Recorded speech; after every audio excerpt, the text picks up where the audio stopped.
is there a story that jumps out to you over the years that epitomizes Wayne Gretzky? Oh gosh, yeah. I remember.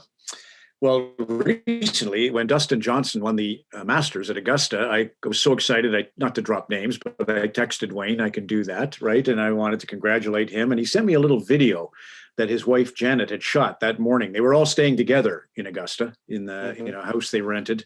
And he showed me the twins, or not the twins, but Tatum and River, the kids, leaving the house first, and then Paulina.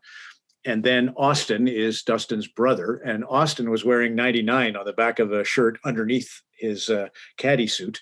And then Dustin Johnson. And Wayne sent me that, and he was so excited about the Masters. And, when you're around him, his love of all sports, he's like Bobby Orr too. He's probably phoned every gold medal winner Canada's ever produced.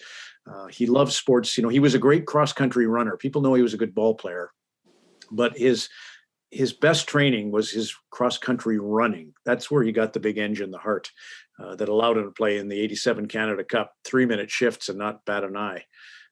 He's just endlessly kind, and he's funny. I remember Mario Lemieux. This is again a story. I'm not sure if it's appropriate for 2021, but so we're in Edmonton, and it's the All-Star game, would be 1989.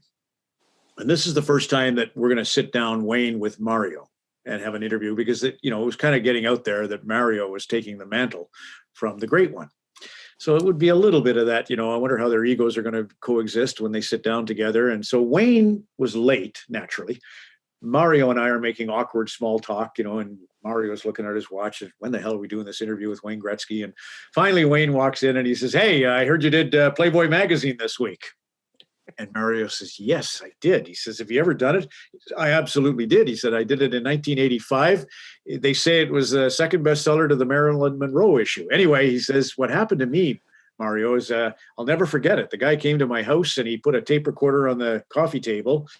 And he said, 'Now, Wayne, I'm going to record the interview so that we get it right. If there's anything that you don't want to answer, just tell me, no comment, or say, I just don't want to deal with that subject.' And he said, 'And if there's anything you don't want to have on tape as having you say no comment, or I don't want to answer that question, which could be, construed as somehow defamation, then you just go like this, wave your hands, and I'll turn the machine off. So there's no record of any of it.' And Wayne says, 'Fine.' So they start the interview, he said, and it's going along, and I'm a little uncomfortable because, what do you like, blondes or brunettes, or, what's your preferences? And what do you think is a dazzling night of romance and sex, and all these crazy questions that Playboy magazine would ask. Finally, the reporter says, 'And how are you? What's your stance on monogamy?' And Wayne waves his hand. So that it's, and the guy turns off the machine. He says, 'Well, that's the damnedest thing.' He says, 'You don't believe in monogamy?' He says, 'No.' He says, 'What is monogamy?' And so he told that to Mario Lemieux to loosen him up, right, to get him. But frick, the interview was a disaster. Everything I asked, Wayne would give an answer first, and then Mario would say, like Wayne said. But it was a great moment of Wayne making someone comfortable, and he does that. In fact, he said, I couldn't coach because when I was a player, I could make the fourth line guy feel like he was the fourth line star. But when I was the coach and I had to tell the fourth liner, you just sit there, or worse, you're not dressing. No good. I couldn't do that.